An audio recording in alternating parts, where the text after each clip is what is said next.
अस्सलाम वालेकुम। आज हम बेसिकली डिस्कस करने लगे हैं एक हीलियम 10 का प्रोडक्ट हंटिंग टूल, जिसको हम ब्लैक बॉक्स कहते हैं। आप जब भी हीलियम 10 को ओपन करते हैं तो ये मेन पेज पे ही आपको नज़र आ जाएगा। इसको कहीं किसी टैब में जाके ढूंढने की ज़रूरत नहीं। ये सारे इनके टूल्स मेन पेज पे ही अवेलेबल होते हैं। हम ब्लैक बॉक्स को यूज़ करेंगे आज।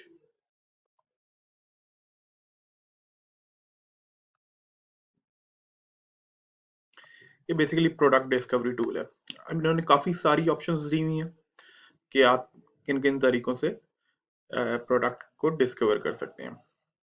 मेनली लोग प्रोडक्ट पहला वाला टैब यूज करते हैं जो प्रोडक्ट्स के नाम से लिखा हुआ है यहाँ पे। आप इनको अलग अलग टैब से भी यूज कर सकते हैं, जिनकी वजह से आपको अलग अलग डिस्कवरीज होंगी एक ही नीश में रहते हुए। फॉर एग्जांपल आप कहते हैं कि मैंने बेबी प्रोडक्ट्स में जाना है, तो आप इन सारे जब टैब्स को यूज करेंगे बेबी कैटेगरी को सेलेक्ट करते हुए, तो आपको अलग अलग डिस्कवरीज होंगी क्योंकि अलग अलग डाटा इनपुट किए हुए होंगे आपने। तो मेरा सजेशन यही है कि अगर आपको कोई एक टैब में रहते हुए कोई प्रोडक्ट नहीं मिल रहा, तो आप अलग अलग टैब यूज करें। यकीनी तौर पे आपको कोई ना कोई ऐसा प्रोडक्ट मिल जाएगा जिसको आप आगे लेके जा सकेंगे इंशाल्लाह ताला। चलें, ये इसको देख लेते हैं कि कैसे यूज करते हैं। हम हम जैसे अब डिस्कस कर रहे थे कि हमने फैसला किया कि जी हमने बेबी प्रोडक्ट्स पे काम करना है, और हमने जो है उसी में जाके प्रोडक्ट हंटिंग करनी है।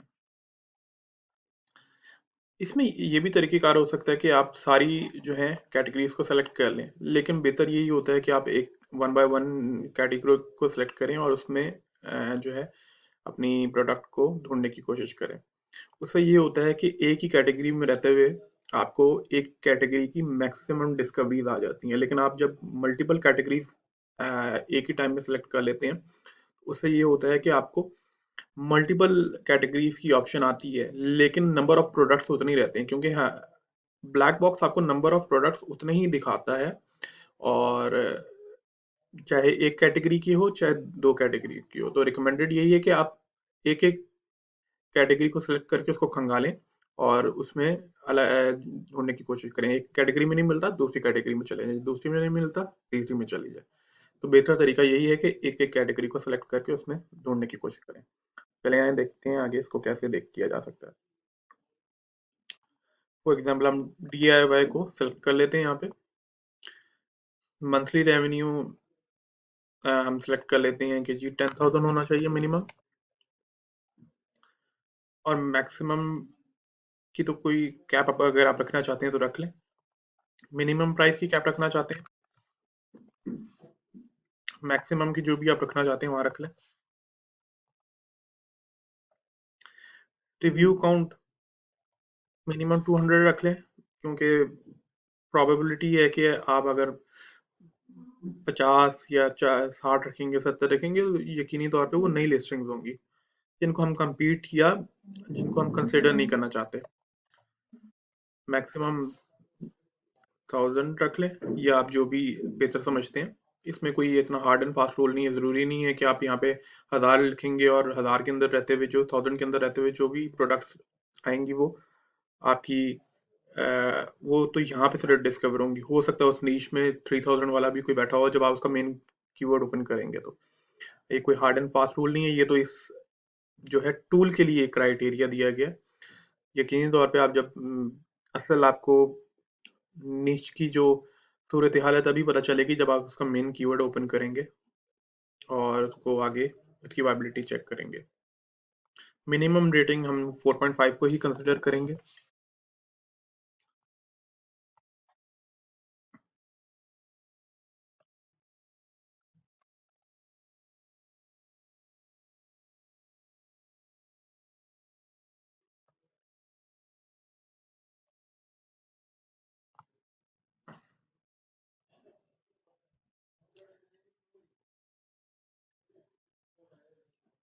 ये देखिए अब आपको यहाँ पे डिस्कवरीज होना शुरू हो गई हैं। यहाँ पे आप देख रहे हैं ये नंबर ऑफ पेजेस जो है वो 10 आ रहे हैं। 10 के बाद कोई प्रोडक्ट आपको डिस्कवर नहीं होगा। इसलिए मैं आपको कह रहा था कि आप एक ही कैटेगरी में रहते हुए एक कैटेगरी के मैक्सिमम नंबर ऑफ प्रोडक्ट्स को डिस्कवर कर लें, फिर आप वन बाय वन दूसरी कैटेगरीज को जो है देखें, ताकि आपके पास हर कैटेगरी की मैक्सिमम डिस्कवरीज हो।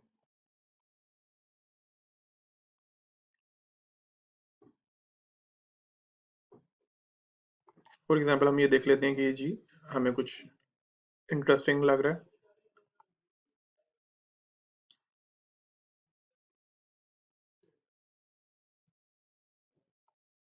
अब हमें यहाँ से कोई अंदाजा हो जाए तो ठीक है इसके मेन कीवर्ड का, वरना हम इसका जो है रिवर्स सेशन लेके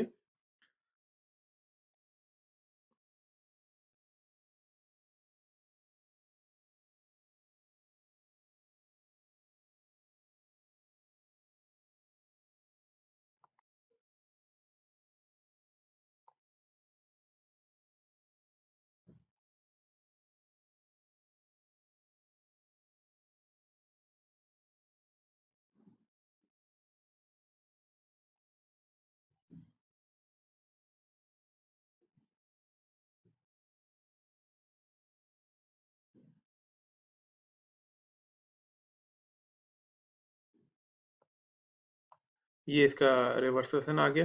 अब हम इसको कहते हैं हीलियम को, स्टेरेब्रो को, कि आप हमें इस लिस्टिंग के वो कीवर्ड सॉर्ट करके दें जिसमें ये 1 से 15 या 1 से 10 पे रैंक है, ऑर्गेनिकली रैंक है। की वजह ये होती है कि हम इसको रैंक बेस इसलिए सॉर्ट कर लेते हैं कि जिन पे ये टॉप रैंक होगा ऑब्वियसली उस पे कन्वर्जन भी ज्यादा होगी यकीनी तौर पे, तभी ये वेल रैंक्ड है उन कीवर्ड्स पे। तो हम उन्हीं कीवर्ड्स को टारगेट करेंगे जिसमें ये जिसकी इसकी कन्वर्जन ज्यादा है। अब हम देख लेंगे कि जी ये हमारे साथ हमने आगे हम हीलियम को बोलते हैं कि आप इसको सॉर्ट कर दो हाई टू लो वॉल्यूम के हिसाब से।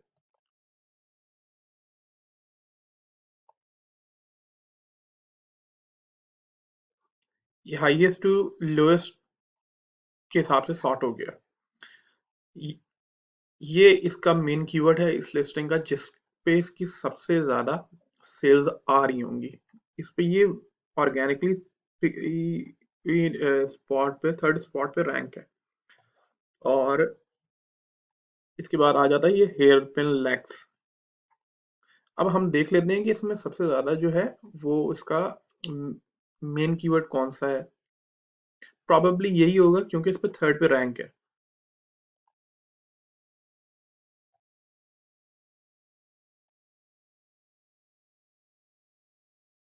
जी, या यही इसका मेन कीवर्ड है। डिजाइन वेरिएशन यही है, लेकिन प्रोडक्ट यूटिलिटी जो है वो सेम है, और लेकिन डिजाइन वेरिएशन नजर आ रही है। अ, लेकिन यकीनी तौर पे इसका जो है वो मेन कीवर्ड यही आ रहा है, और इस पे ही इसको मैक्सिमम सेल्स जनरेट हो रही होंगी। इसकी वजह ये है कि सबसे ज्यादा सर्च वॉल्यूम इस मेन कीवर्ड का है, और इस पे ये थर्ड स्पॉट पे बैठा हुआ है।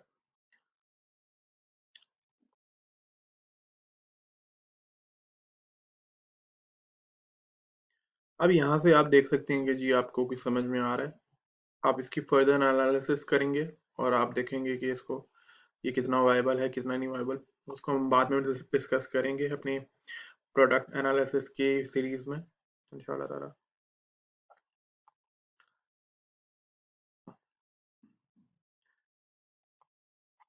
अच्छा जी, ये तो हो गया फर्स्ट टैब। ये सेकंड टैब है इसका।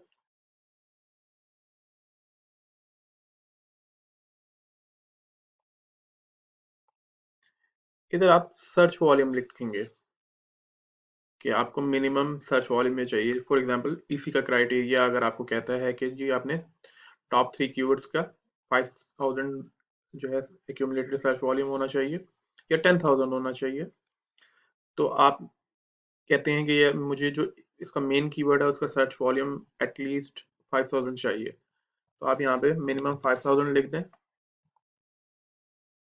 मंथली रेवेन्यू वही जिस तरह हमने पहले किया था,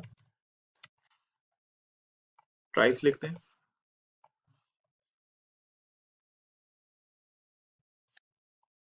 रिव्यू काउंट लिख दें।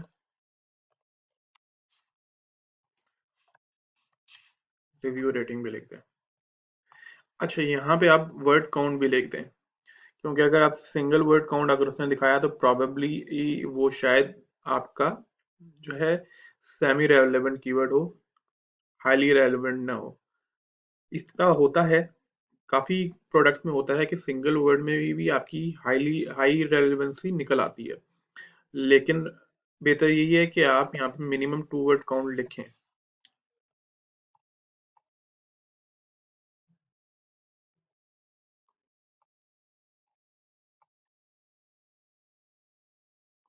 ये हीलियम 10 ने आपको दिखाना शुरू कर दिए। आपने जो उसको इंस्ट्रक्शंस दी थी, जो भी डाटा आप पुट किया था उसके हिसाब से उन्होंने कीवर्ड दिखा दिए। अब आप यहाँ से देख सकते हैं उसको कि अब आप यहाँ पे एक चीज मैं जो देखता हूँ लाजमी, उसको हम मैं पहले जाके इसका कीवर्ड ट्रेंड देख लेता हूँ। यानी इस कीवर्ड की कोई हिस्ट्री नहीं है, और ये हिस्ट्री इसकी बनी, और ये ट्रेंडी कीवर्ड है बेसिकली। यही लास्ट क्वार्टर में ये ऊपर गया और वापस आ गया जनवरी में, और अभी भी ये ऐसे ही हो गया है। तो ऑब्वियसली इस तरह के प्रोडक्ट में काम करने का बिल्कुल भी कोई फायदा नहीं, अनटिल अनलेस आप सीजनल सेलर हैं और आपके पास मल्टीपल प्रोडक्ट्स जो हैं वो चल रहे हैं जो सारा साल आपको रेवेन्यू दे रहे हैं, तो आप बेशक एक सीजनल प्रोडक्ट डाल लें, लेकिन उसके लिए ऑब्वियसली ये वही कर सकते हैं जो एक सीजन सेलर्स हो, और जिनको पता है कि मैंने कैसे इन्वेंट्री कैलकुलेट करनी है और कितनी रखनी है इस अर्थ में, ताकि हम जो है वो वाइप ऑफ हो जाए जब तक हम हमारा ऑफ सीजन स्टार्ट हो।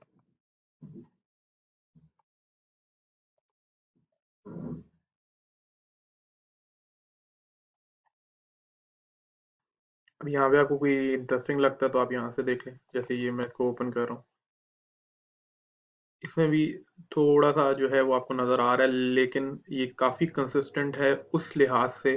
जो हमने पहले देखा था वो तो बिल्कुल फ्लैट डेड कीवर्ड था, और वो बस सीजन में उसकी एक डिमांड आती थी और उसके बाद वो बिल्कुल डेड हो जाता था।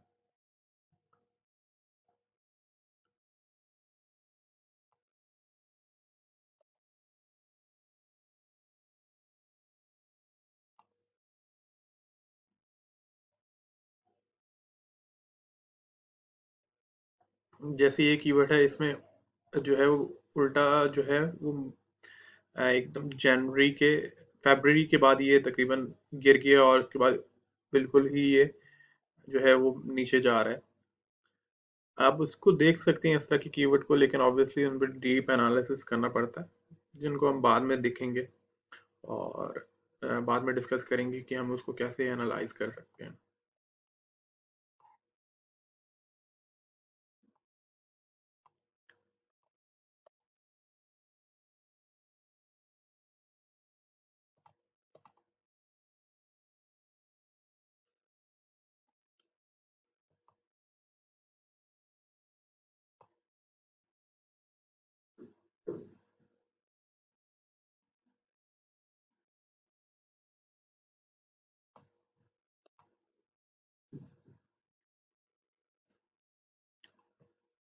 फॉर एग्जांपल, आपको कोई ऐसा कीवर्ड या प्रोडक्ट मिल गया जो आपको लग रहा है कि यार ये एक कंसिस्टेंट सेल दे रहा है थ्रू आउट द ईयर, या ऑल टाइम, बेहतर सबसे बेहतर ये होता है कि आप ऑल टाइम ही चेक किया करें, 1 ईयर का ग्राफ ना देखा करें। तो आपको ऐसा कोई कीवर्ड या प्रोडक्ट नजर आ गया कि यार ये मुझे समझ में आ रहा है, ये कोई कंसिस्टेंट सेल के साथ लग रहा है, आप यहाँ से उसको कॉपी करें, जाएं यहाँ से ऑल डिपार्टमेंट्स को सेलेक्ट करें, जाके उसको पेस्ट कर दें,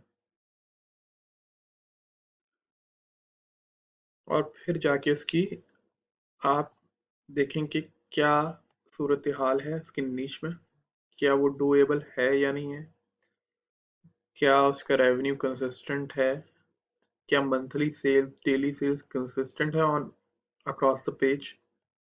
ये और जो बाकी फैक्टर्स हैं जो हम देखते हैं, जो मैं आगे डिस्कस भी करूंगा, वो सारे देखने के बाद अगर है तो वेल एंड गुड, आप उसको सबमिट करवाएं, और फिर दुआ करें कि आपको स्पेस मिल जाए उसमें। तो ये तरीक़ेकार है इसको ब्लैक बॉक्स को यूज़ करने का, और इसको जो है इसी तरह हम यूज़ करते हैं बाकी टैब्स को भी। अगर आप उनको जब ओपन करेंगे तो आपको अंदाज़ा हो जाएगा कि हमने कैसे उनको यूज़ करना है, क्योंकि बहुत सिंपल सा मेथड है। आपको अगर नाम पढ़ के ही अंदाज़ा हो रहा होगा कि किस तरह जो है वो यूज़ होते होंगे। तो वो यहाँ पे आप एसएन डाल देंगे और सारी चीज़ें वैसे ही जैसे हमने पहले की थी, और तो इस तरह आपको मिलना शुरू हो जाएगा। ये नीश बेस्ड है, और ये सारी बहुत इजी टूल हैं, और बहुत जो है वो प्रोडक्टिव टूल है ये हीलियम 10 का, जिसको यूज़ करते हुए हमारे स्टूडेंट्स और काफ़ी सारे सीजनल सेलर्स इसमें से प्रोडक्ट डिस्कवर करते हैं और उनको लॉन्च करते हैं सक्सेसफुली। आज के लिए इतना ही। बहुत शुक्रिया। अल्लाह हाफिज़।